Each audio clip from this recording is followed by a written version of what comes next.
used to watch his YouTube videos. 4, 3, 2. Is the DVD running?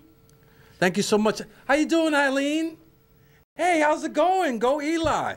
Go Eli. Go Eli. And we've got Dan the Man here. Hey, I finally woke up. Dan got here on time.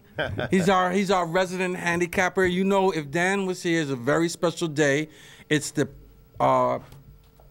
Kentucky Derby Day. See, Kentucky Derby. So he's going to be handicapping the Kentucky Derby for us. Shouts out to Kenneth Paul Studios.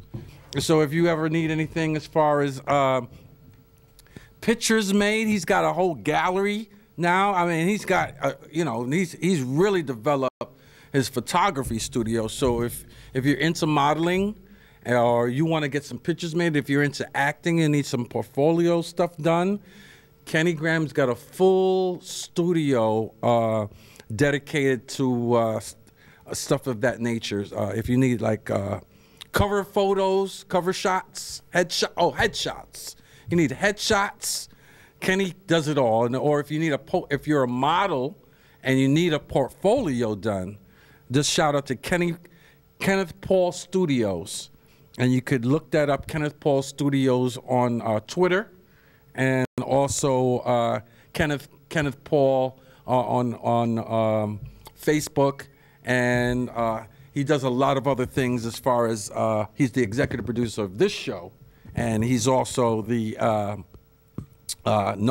knowledgeable about a lot of things as far as video and things of that nature. So shouts out to Kenny Graham, our executive producer, and Eileen Hanlon.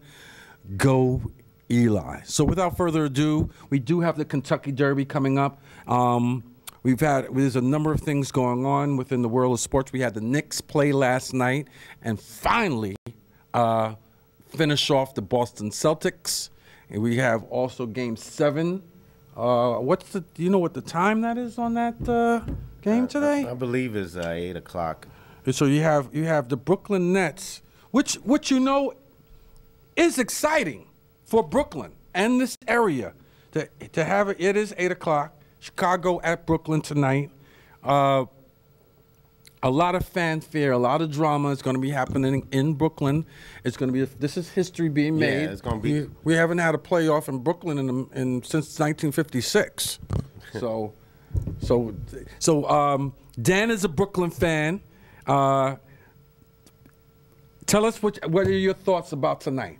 What are your thoughts about tonight with the Nets and the Bulls? What do you think is going to go down tonight? Well, I think the Nets are going to be, or is it going to be hard to predict? Well, the Nets are going to do what they normally do. You know, give the ball to Brook Lopez. Then, you know, Darren Williams is going to try to penetrate or look for Joe Johnson. You know, it's going to be the same thing. You know, they're going to run their little, push the ball up the court, run a fast break, get a 10-point lead, and hopefully slow the game down like P.J. Calissimo did last time. He played more or less a college game. If you watch, you know, they were going back and forth in the first half. Nets built up an eight-point halftime lead. And then in the second half, Chicago came back a little bit.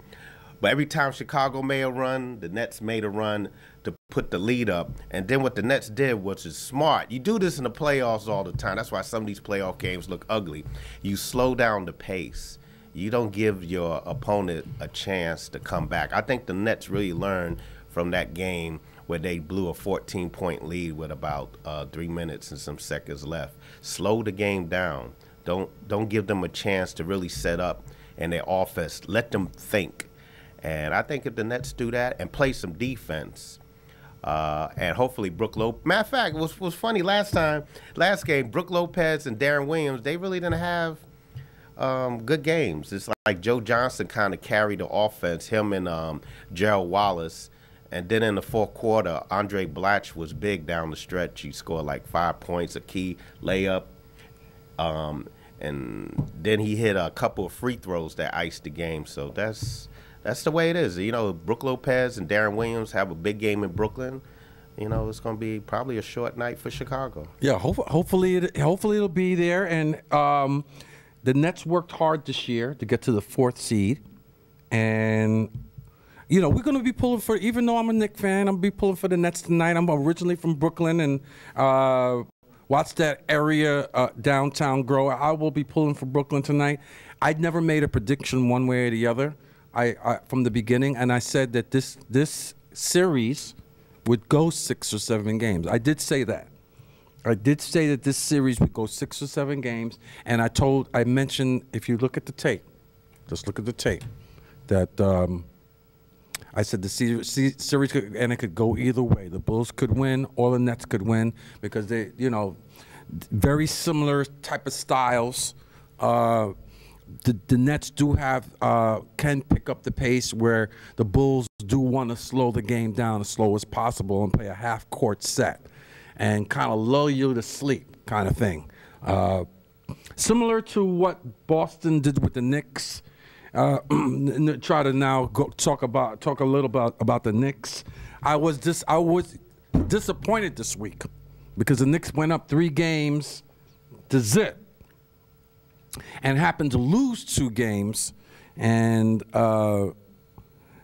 finally they won last night. Were able to put the Celtics away in game 6, but somehow I've gotten the feeling that Melo and JR are just not, ever since the elbow that JR gave to Jason Terry in that play, I just think the whole team, I think that whole situation just threw the Knicks off, and they've never been able to recover. And well, it didn't throw the Knicks off. It woke up the Celtics. Remember, Jason Terry was left for dead. He was missing shots. All of a sudden, that blow. But then again, J.R. Smith added insult to injury. When they interviewed him about Jason Terry, J.R. Smith said, "Jason who?" And you know what? He took offense to that, Jason Terry. And matter of fact, it riled up the team. Because his Jason Terry been in the league 14 years. He has an NBA championship, and J.R. is talking smack like that. So the Celtics came out in game in the was it game 5 it was? Game 5. Yeah, that's why they came out in game 5 and did what they did, man, because and then Melo and Kenyon Martin talking about wearing black, that this is their funeral. I mean, you know, it's well, yeah, that was something that, well, you know what, it was something that was started from what I heard. It was something that was started from Tyson Chandler. And they did really? that. Yeah. Tyson Chandler said he brought that to the Knicks, and he said they did that every time they closed out a game when they were at Dallas. When he and Jason Kidd were at Dallas, when they were doing a closeout game, they would always wear black when they were at Dallas. So that was something they brought over to the Knicks. So, but did he publicize it when he was over there at Dallas? Because it seems like it didn't get publicized. Well, right. Because you're in Dallas, right? It's not going to be publicized once it gets to the New York media. Because we heard about it. Okay. We heard about it, yeah. It was all over the Instagram and Twitter that they were going to be wearing black and all that. So, all right. Yeah. So, people were tweeting out and sending Instagram pictures of what was going on behind the scenes before it was blown up. And then when they lost, what amplifies it even more, it was they lost. So them losing game 5 just made it worse.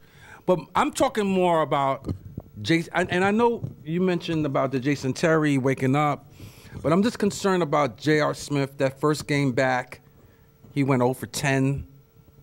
Melo went 10 for 35. Last night, Melo was 7 for 23. I'm looking at those kind of numbers. And, I want to see the Melo that I saw previous, the Melo we saw at the end of the season.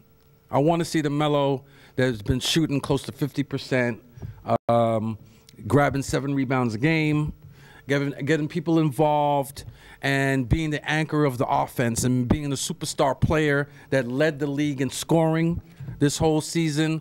Also, J.R. Smith, again, he's below his average, even though these last couple of games, like I said, ever since the elbow, he just hasn't been himself. He scored 13 points last night. He's averaged 18 points a game in the regular season. So he was below. And this playoffs, he's been below his average. Luckily, we've had Raymond Felton, who's been way above average, way above his average and that's what you want in the playoffs. You want somebody to step up, step their game up, and Raymond Felton has definitely over this whole series has definitely stepped his game up as far as bringing his points up, bringing his assists up. Another pet peeve of mine was in Game 5. Prigioni only played 13 minutes. They need him in the game, and they need him to do scoring. And he did some scoring last night, and it's a way of getting everybody involved. Even Shumpert scored 17 points. And I think 15 of those 17 points were in the second half. So we've got to get more offense. I've been hearing rumblings that Amari Stoudemire is supposed to come in round 2. His offense is going to be needed off the bench. So any last words about the Knicks before we move on to the horse racing? Yeah, they have to step up their game and not give ammunition for the opposing team. You know, they have to mature. The thing about Stoudemire that I like about him, I always liked about him, you know, he's one of my favorite players. He comes to play and he's serious. He don't play no games. And I think that attitude that he's going to bring to the Knicks in the second round of playoffs is going to help him. Because you can see that JR is going off and Melo is... Yeah, they're losing their composure a little bit. They're losing their composure a little bit. And, you know, this moment is special for a lot of us Knicks fans, to be honest with you. This moment is special. This is the first time in 13 years the Knicks have won a round in the playoffs. So, yeah, we've broken that spell. That spell and imagine in 13 years, 13 is supposed to be an unlucky number. So in 13 years, it took for the Knicks to break the spell. Winning the division. First time they've won the division in 13 years. First time they've made it to the second round of the playoffs. And this is a first for Woodson, too. This is the first time Woodson has gotten out of the first round. No, it's not. It's not the first one? Nah, he's been to the second round a couple times with Atlanta. All right. Yeah. So moving right along, we've got this is Kentucky Derby Day, and we've got the horse racing analyst here, and we're gonna break it all down for you. I got to get on my phone to the right page right here so we could talk intelligently about this Kentucky Derby, but it's supposed to be interesting. Yeah, it is. For you horse racing folks out there, and there's a lot of stuff out there. There's a lot of stuff out there about the horse racing, and we're going to try to listen. It's the only sport where you become an active participant. You can make some money today if you listen carefully. If you listen carefully, because if you follow Dan the Man, that's why we have him on. You're able to put some money in your pocket, and the OTBs have been closed, but there's an OTB now that you can go to right across from Bayonne, 5 minutes from Staten Island. You can go right to Winners in Bayonne, and you can place your bets. Only 5 minutes from Staten Island, and there's a bus and a shuttle bus that goes over there. Also, tomorrow is Cinco de Mayo. So if you're in the area of Forest Avenue and you like the Burrito Bar, they have a tremendous situation going over there. They have DJs. They have the big screen TVs for the NBA games. And don't forget the food. They have some of the greatest food there and the drinks. And they're going to have the DJs, and it's going to be nice. It's every year they do it up at the Burrito Bar. So shout out I will be there. They're my next door neighbors. So I'll be there tomorrow. At the Burrito Bar. So, and also for you betting folks, don't forget to check out Winners and place your bets with Winners. So yeah, what's that race? Race 11, Churchill Downs. Race is about 6:20 p.m. 6:20 today. So what's going on? There's like 20 horses in this race, so we're not going to break the horses. There's 19. You got a scratch. Black Onyx is scratched. Yeah, what's that with the one horse, right? Yeah, the one horse. So, tell us what are your, what do you see in this race? What's going to happen here? Well, the problem that we have here is like an evenly matched Kentucky Derby, because they did the Kentucky Derby different this year. Before, they used to do it on earnings. The top 20 horses that had like the highest earnings, they were put in the Kentucky Derby. But the problem with that was you had horses that weren't bred for like the distance. They will have like maybe earned like $1 million, but most of it was like in 7 furlong mile races, mile 16th races, and they put them in there. And then when they get to the Kentucky Derby, they go out to the lead. It's like a speed duel. The fractions are like real fast. So what they did, they have what is called a point system. They have each race. And they just instituted that this year? This year, wow. Yeah. So now you have an evenly matched Kentucky Derby. You don't have like the speed horses that we had from years past, and that's why the fractions of these races have been very slow. And on top of that, they said it's going to be an inch of rain sometime today, and that's going to affect the whole entire betting. And sometimes it, is up in the air. You can have a mutter winner. Yeah. So let me possibility. Mudding means that because of the rain, you're gonna have some mud. So there's horses that run better in the mud, so they call them mudders. Okay, for those novices out there who don't know the horse racing vernacular. But we'll continue. Yeah. So what I'm going to do right now is just. So what? No. Let's go through it.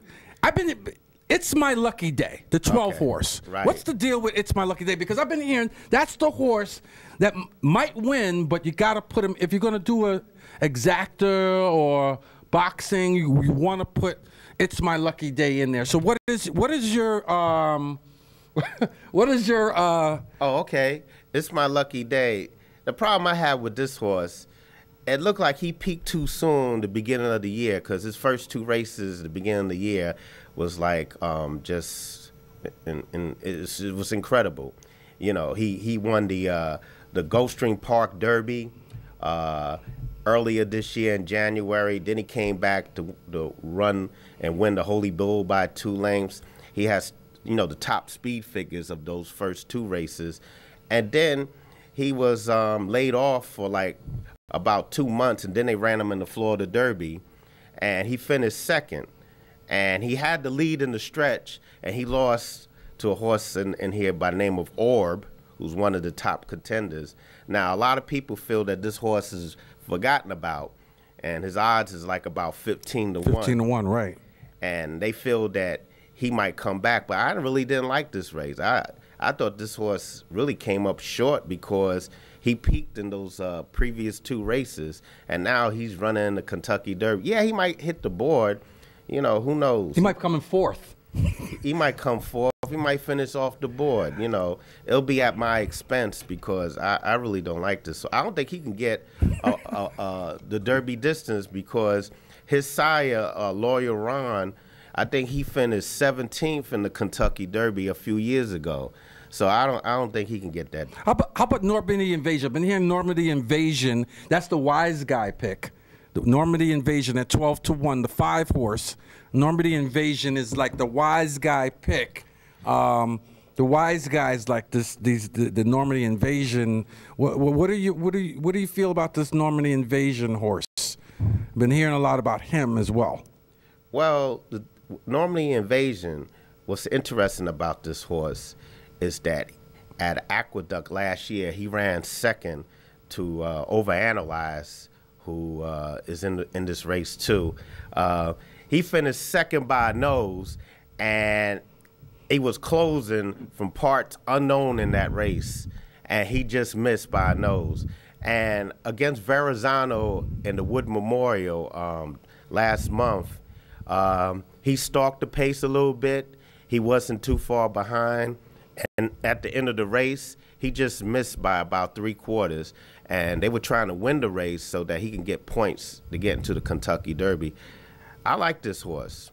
You like Normandy Invasion, huh? I like Normandy Invasion. I think he could be there. I got him picked 3rd. You got him picked 3rd. How about Golden Soul? I've been hearing this could be if you're gonna pick a long shot at 50-1, right now he's at 50-1 Golden Soul.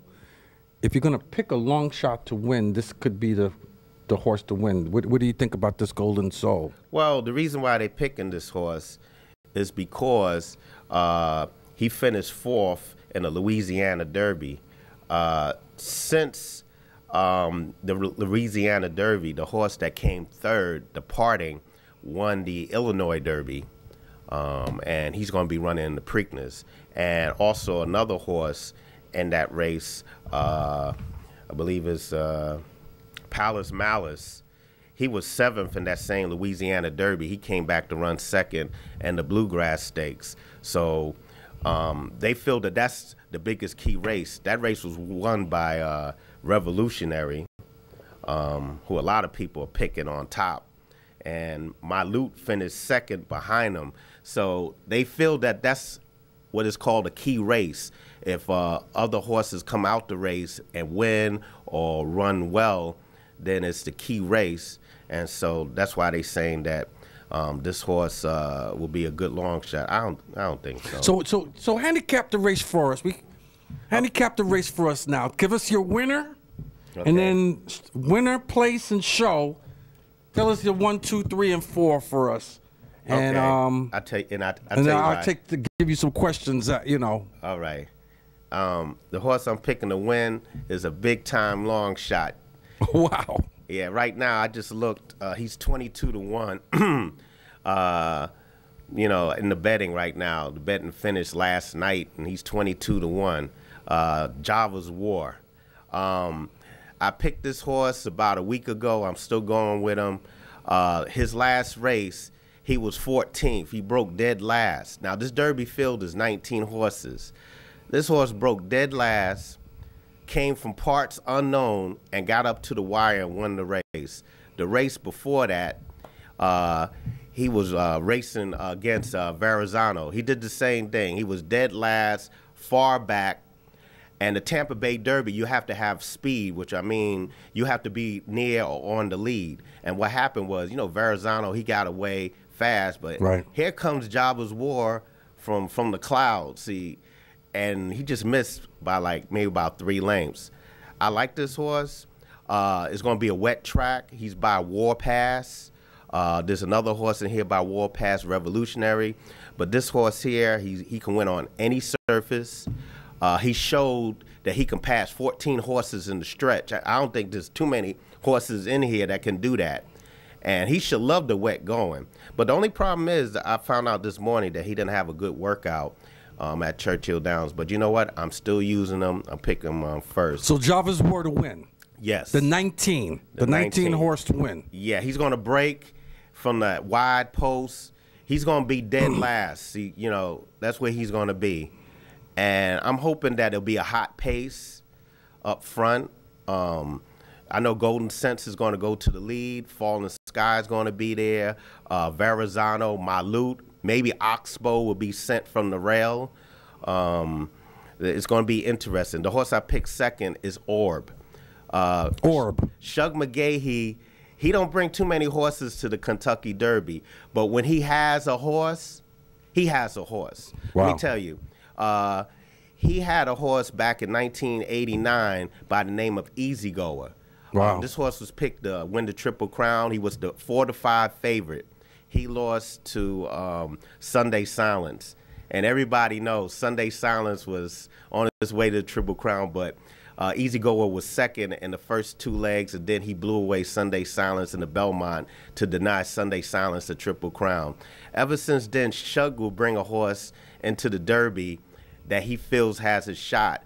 But all week they've been talking about his workouts, Shug really preparing the horse. Ogan Phipps, when I first started betting horses, everybody told me that anything coming from the Ogan Phipps stable, bet, because they have quality horses, and this is a quality animal. So I picked them second. So Orb is second. 1916 Java's War to win, and Orb second.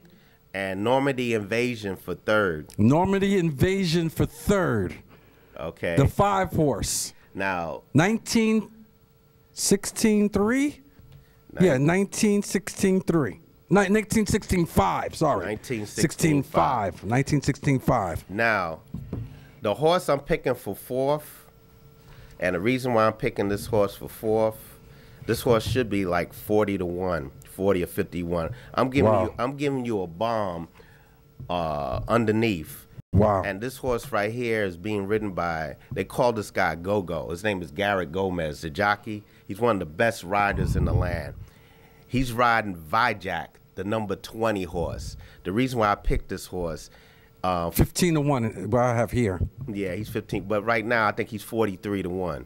Reason why I'm picking him, they said it's going to rain, and this horse has done well in the mud and slop. He won by 5 lengths last year in the stakes race at Aqueduct and pulled away, and he looked like, I saw the film of this, and it looked like he really loved the wet going. He came third to Verrazano last race at the Wood Memorial, but in that race he had a lung infection, and he had a problem trying to finish the race. So what they did, they put him in a clinic somewhere, and they said he's well now, and the trainer is a former jockey, Rudy Rodriguez. He's under scrutiny because they say he be doping his horses. So this horse right here is under quarantine. So no Golden Sense? Oh, okay. Let me. This is what is going to play out. I had thought about Golden Sense if the track was like dry, but since it's wet, you're going to have Cavalry, I think, on the lead. Golden Sense will be on the lead, but it's who's going to press him. Is it going to be Fallen Sky? Is it going to be Oxbow? Is it going to be Malute? Or is it Verrazano's going to be breathing down his neck? Yes, another thing. Verrazano, you just throw those horses out? What's wrong with Verrazano and Golden Sense here? Okay, Verrazano, he's bred by a sprinter more than ready. I mean, he's not bred to go a mile and a quarter. The same thing with Golden Sense. They both not mile and a quarter horses, but the only way for, say, Golden Sense to win this race, he has to do what the Nets did to Chicago in the second half of the basketball game: slow down the pace. So Kevin Craig is trying to become the first black jockey since 1902 to win the Kentucky Derby.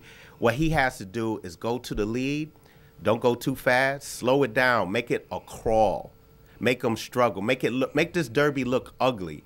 If he can do that, he can wire the field, but I don't think they're going to let him do that. I hear there's a female jockey. Yeah.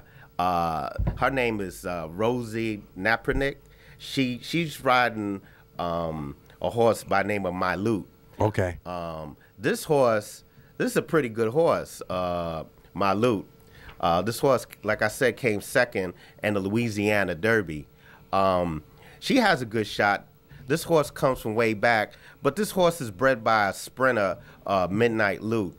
But the grandsire, Real Quiet, won the Kentucky Derby back in '98. Yeah, we have 40 seconds, so we have Java's War to win. Yeah, that's number 19. Orb second.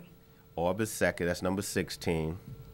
Normandy Invasion third. Number 5. And then what's fourth? Vijak, number 20. Vijak, number 20. Number 20. So those of you who are betting, I don't know where he's got his stuff from because I thought he was going to come with something different today, but he comes up with it, and these horses are going to be in the money.